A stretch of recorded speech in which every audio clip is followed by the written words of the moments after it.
कल मात्र का श्राद्ध है। तो श्राद्ध पक्ष की नौमी तिथि के समय भारत की भूमि पर जितनी सुहागन स्त्रियां शांत होती हैं, जितनी कुंवारी बेटियां शांत होती हैं, जितनी भी स्त्रियां जिनकी तिथि भी याद नहीं है वो शांत हो जाती हैं। नौमी तिथि उन मातृकाओं का श्राद्ध का दिन रहता है। पूरी साल भर कैलेंडर छानना, साल भर पंचांग छानना, मात्र का श्राद्ध केवल नौमी के दिन ही आता है। और देवी भागवत में लिखा है ये मात्र का श्राद्ध इसी दिन माता जगदम्बा जगतजननी दुर्गा भवानी प्रकट हुई थी पृथ्वी पर। मात्र का श्राद्ध, ये तुम नवरात्रियां पूछते हो, उस दिन माता जी का जन्मदिन नहीं आता, मात्र का श्राद्ध के दिन माता जी का जन्मदिन का बनता है। मां जगतजननी दुर्गा,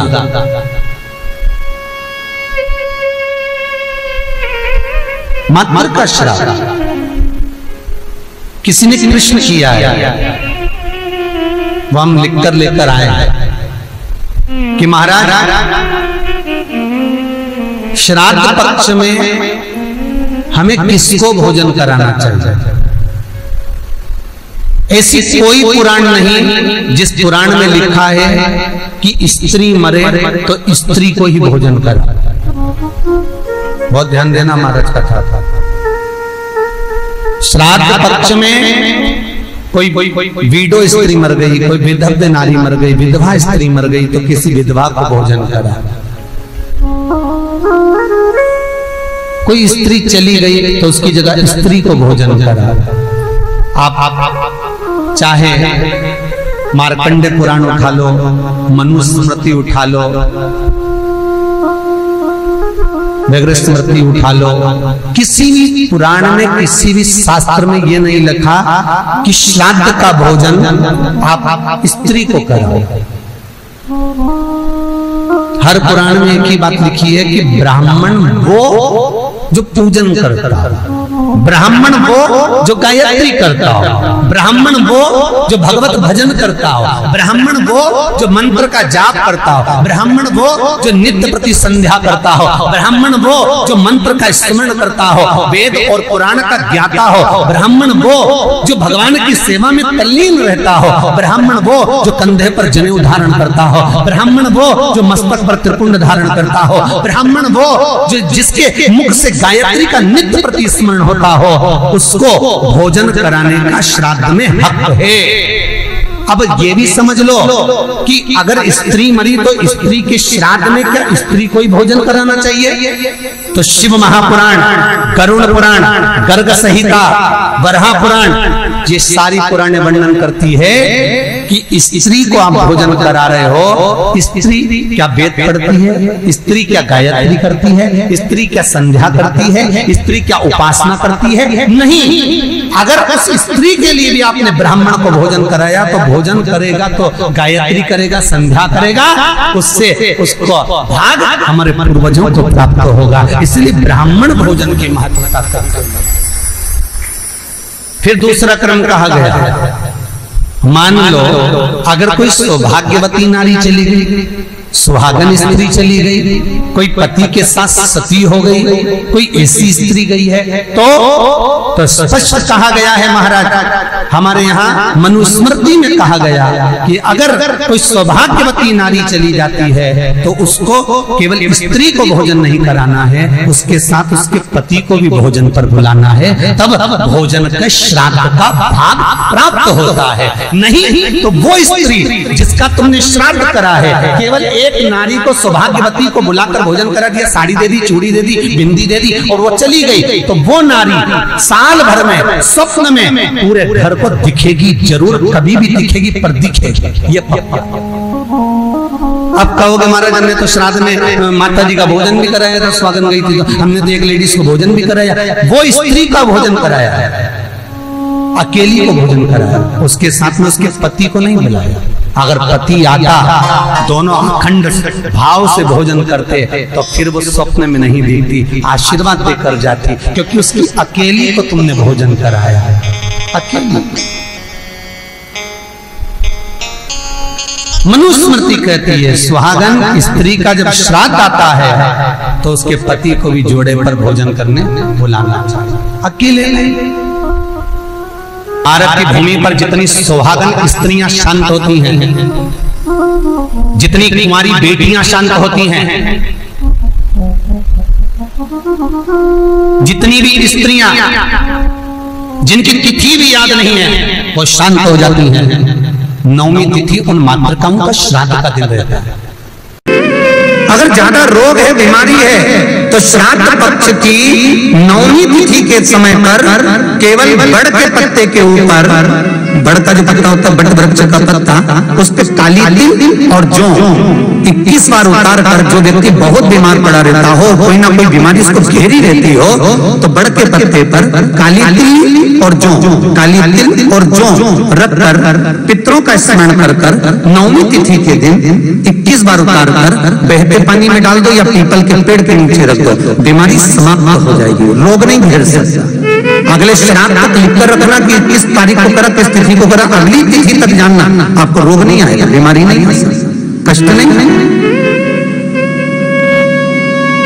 शिव महापुराण का था भगवान शिव आनंद की राशि। कल माता का श्राद्ध है।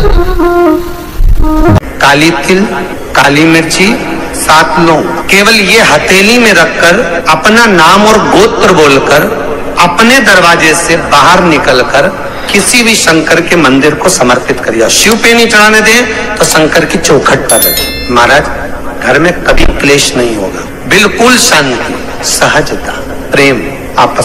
श्राद्ध पक्ष में पीपल के पेड़ के नीचे मात्र काली तिल्ली का पानी ही डाल देने से पितृदोष का निवारण हो जाता है। किसी लड़के की लड़की की विवाह शादी नहीं हो रहा हो, मंगल विवाह नहीं हो रहा हो, पानी की लोटी में थोड़ा सा काला तिल डालकर श्राद्ध पक्ष में पीपल के पेड़ के नीचे चढ़ा दीजिए। महाराज पितरों की शांति होती है, घर में मंगल कार्य होता है, मंगल कार्य हो जाता है। पहला गणेश स्थान, कार्तिकेय स्थान, अशोक सुंदरी का स्थान। अशोक सुंदरी के स्थान पर जल क्यों चढ़ाया जाता है? क्योंकि भगवान शंकर की सबसे छोटी लड़की जो है वो अशोक सुंदरी है, और ये जो छोटी लड़की है अशोक सुंदरी, ये नारी को अखंड सौभाग्यता का वर प्रदान करती है। कौन सी नारी को, किस नारी को अखंड सौभाग्यता देती है?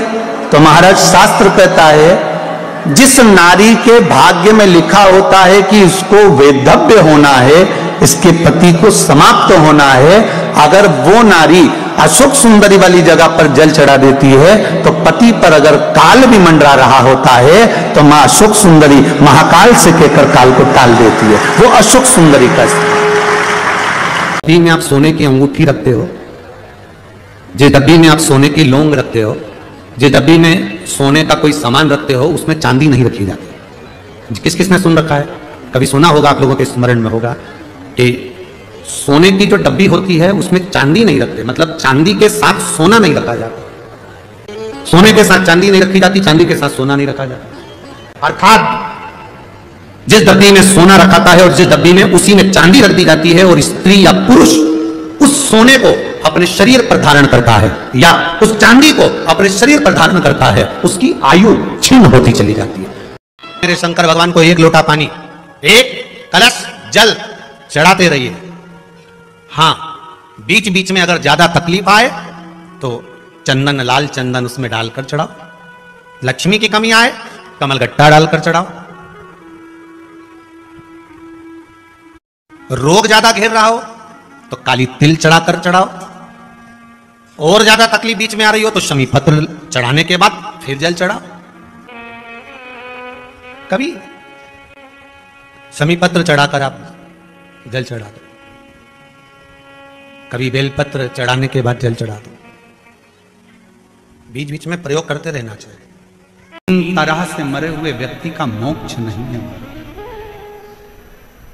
पहले नंबर पर पानी में डूबकर मरे हुए व्यक्ति का मोक्ष नहीं है। दूसरे नंबर पर सर्प के डसे से मरे हुए व्यक्ति का मोक्ष नहीं है। और तीसरे नंबर पर स्त्री के हाथ से, नारी के हाथ से अगर कोई मरता है उसका मोक्ष नहीं। बीमारी डॉक्टर का पीछे ही नहीं छूट रहा हो तो शिव महापुराण, विष्णु पुराण और स्कंद पुराण में जो पुरुषोत्तम कथाओं का वर्णन किया गया है, एक आटे का दिया, उसमें 4 बत्ती, आटे के दिए में 4 बत्ती रखें, तिल्ली का तेल डाल लें, थोड़ा सा उसमें सरसों का तेल डालें। महाराज घर के बाहर अर्थात घर के अंदर के बाहर जो चौखट होती, चौखट से थोड़ा सा बाहर, बिल्कुल चौखट पे नहीं बैठना, थोड़ा सा बाहर, 9वीं तिथि के दिन शाम के 6 से 6:30 के बीच में 21 बार जो व्यक्ति बीमार रहता है उसके सिर से नीचे की ओर श्री नरसिंह भगवान का स्मरण कर, 9वीं तिथि के उस तिथि का नाम लेकर, जो व्यक्ति का उतारा कर रहे हैं उसका नाम और गोत्र लेकर 21 बार जो उतार कर उस दिए को घर के ही चौखट पर, आज भी नियम है 9वीं तिथि के दिन अगर भगवान नारायण के चरणों में हल्दी और कुंकू दोनों चीजें चढ़ाई जाए तो नारी कभी विधवा होकर नहीं मरती। आज भी लिखा है अखंडता को पाने के लिए भगवान नारायण के सीधे चरण में हल्दी और उल्टे चरण में हरोली चढ़ाई जाती, कुंकू दोनों। हंस और कौवे में एक अंतर है, हंस गलती को देखता है तो भी चुप रहकर एकांत में जाकर कह देता है कि तुमने ये गलती कर। हंस कभी चिल्लाकर नहीं कहता, और कौवा एक ऐसा होता है जो कोई गलती करे तो काऊ काऊ काऊ काऊ कर कर कर चिल्ला चिल्ला कर इकट्ठा करेगा, सारे कौवों को इकट्ठा कर लेगा। और वो कौवे भी कुछ नहीं करेंगे, वो भी काऊ काऊ करेंगे। कौवे का काम है कि सबको इकट्ठा करना है, चिल्लाओ काऊ काऊ काऊ करो, इसने ये गलती करी है, चिल्लाना चालू करो। और कौवे का काम है वो चिल्लाता रहेगा, इकट्ठा करेगा, सबको एकत्रित करेगा, और वो कौवे भी चिल्लाएंगे, बहुत चिल्ला। पर निवेदन है कौवा मत बनना, हंस के झुंड में जाकर बैठना, थोड़ा समझना समझाना। क्यों कहा कि मंदिर में भी अपने पांव लंबे कर कर नहीं बैठना, पांव मोड़ कर बैठना। पांव मोड़ने से मतलब है कि मंदिर में जब भी जाना, भगवान के पास जब भी जाना, कथा में जब भी जाना, तो अपने दिल को संसार से मोड़कर परमात्मा के पास लेकर बैठना, तो परमात्मा मिल सकता। भगवान शंकर के मंदिर में अपन पांव को मोड़ के बैठते हैं, हाथ जोड़ कर बैठते हैं, क्योंकि अपने दिल को मोड़ना है परमात्मा की ओर, भगवान की। गांधारी से कहा पट्टी खोलो आंखों की, गांधारी ने आंखों की पट्टी खोली तो सामने एक बोर का बेर का पेड़ दिखा, एक बेर का पौधा, एक बोर का जो बेर हम खाते हैं उसका पौधा नजर आ गया। और पौधा दिखते से तुरंत गांधारी ने बेर तोड़ना चाहे, पर बेर तो ऊंचे लगे थे। गांधारी ने एक शव को उठाया, दूसरे शव को उठाया, तीसरे शव को उठाया, शवों का ढेर लगाया। गांधारी उस पर चढ़ गई और बेर तोड़कर खाने लगी। खाने के बाद गांधारी को याद आया कि मुझे तो अपने बेटों से मिलना है जो मर गए। कृष्ण से कहा, कान्हा मेरे बेटे कहाँ हैं?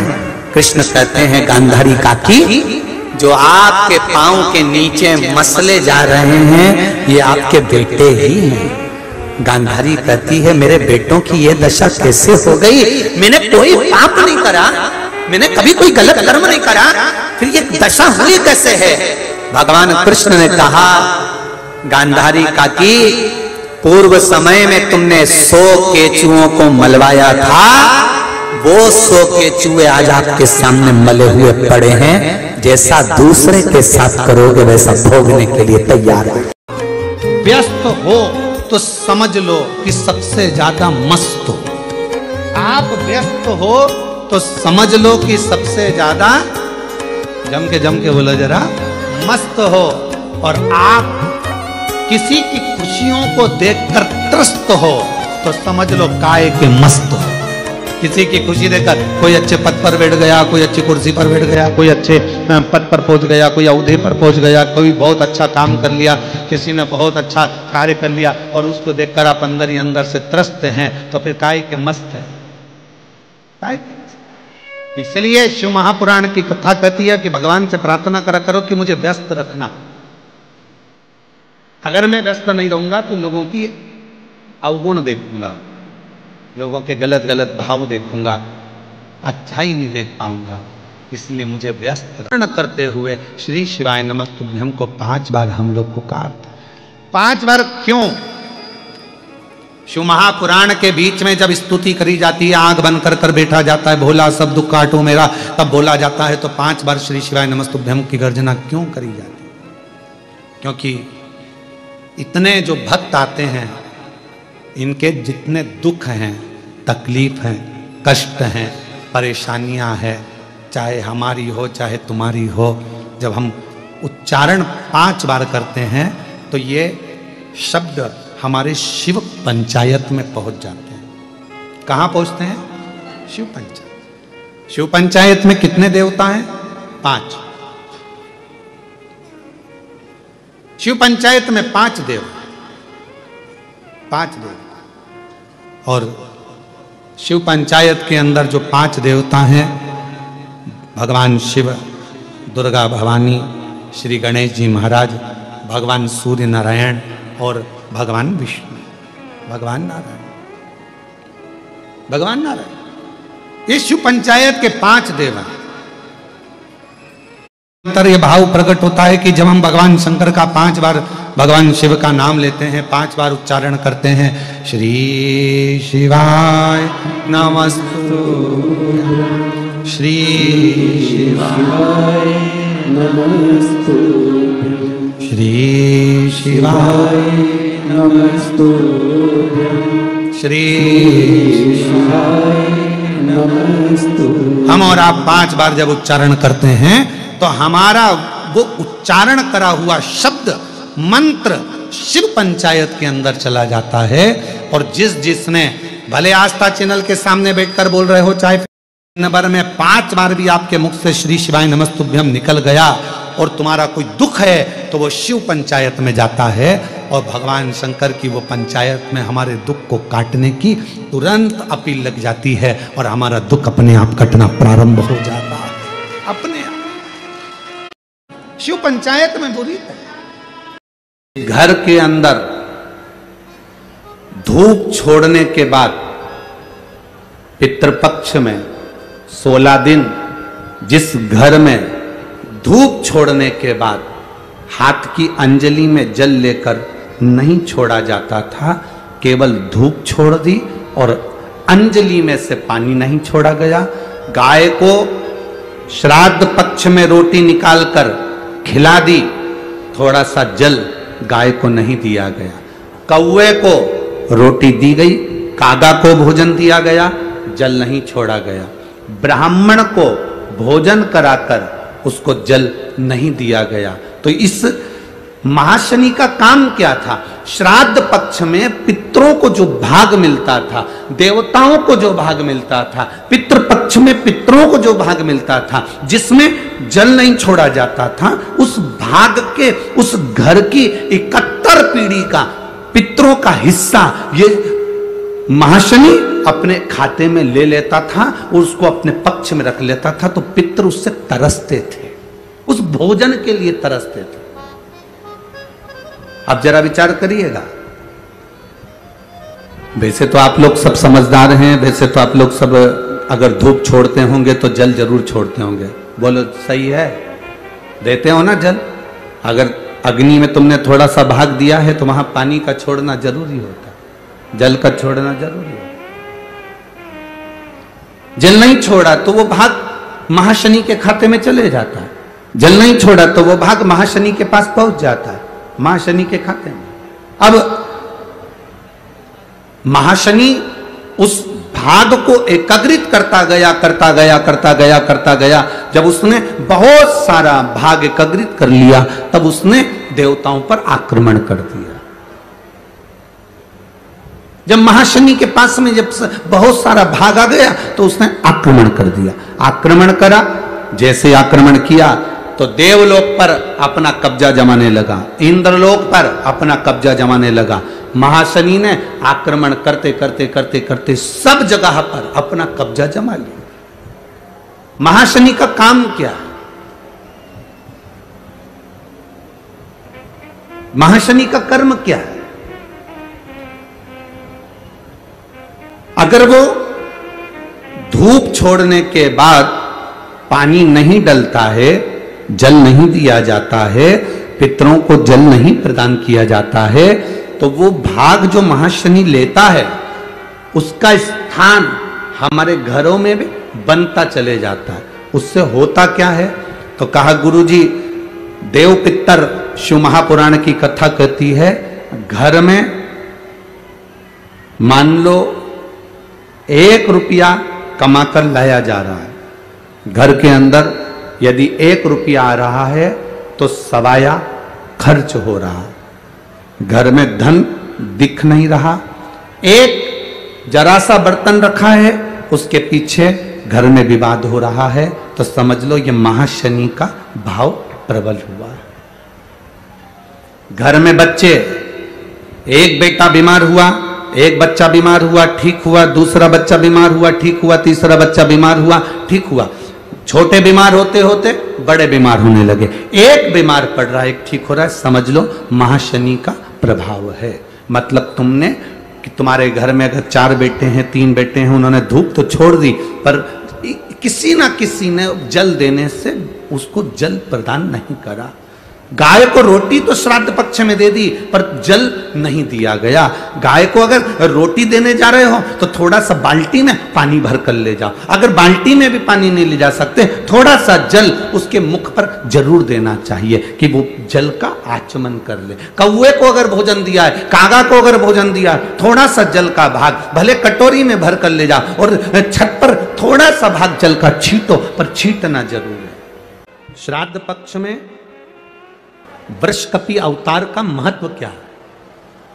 विषकपि अवतार की महत्वता क्या है? देव पितर शिव महापुराण में अगर 16 दिन श्राद्ध के होते हैं और 16 दिन श्राद्ध में से कोई भी एक दिन श्राद्ध का जो तुम्हारी मर्जी पड़ जाए, जिस दिन तुम घर में फ्री हो, जिस दिन तुम्हारी मर्जी पड़ जाए, जिस दिन तुम्हारा मन कर जाए, उस दिन वृषकपि विषकपि नाम लेकर एक रोटी में थोड़ी सी शक्कर या गुड़, थोड़ा सा चावल, थोड़ा सा अगर चावल नहीं हो तो खीर बन जाए तो ज़्यादा अच्छी है, रोटी के अंदर रखकर वृषकपि या विषकपि भगवान शंकर का एक अवतार है नारायण के साथ। ये नियम गुरुजी ने श्राद्ध पक्ष का बताए हैं। सारे नियम अगर आप कर लेते हैं तो आपके घर से बड़ा पितृदोष समाप्त हो जाएगा।